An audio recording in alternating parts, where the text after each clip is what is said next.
হচ্ছে তবে স্যার হলো আমাদের যে আইওসি কলোনি হওয়ার সাথে যে আমাদের এই প্রজেক্ট হইতেছে এই প্রজেক্টের এলাকায় যে আমাদের রাস্তার উপরে যে আমরা দোকান মাঠ বা সেন্টিফিকেট করার জন্য সরকার থেকে আমাদের একটা নোটিশ জারি করছে যাতে আমরা 27 তারিখের ভিতরে একটা কিন্তু আমরা এটা করি না।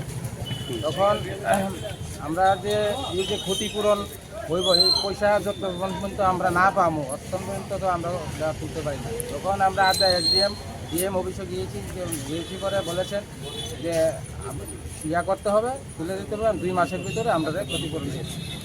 দোকানদার আমরা প্রায় 14 জনের মতো দোকানদার আছে। নোটিশ করেছিল আমাদেরকে 20 তারিখ, মানে 27 তারিখের ভিতরে আমাদের ডিসেম্বরের 27 তারিখ আমাদের এতে উড়া দেওয়ার জন্য বলেছে। আচ্ছা, কি শেখের কোট চা বাগান।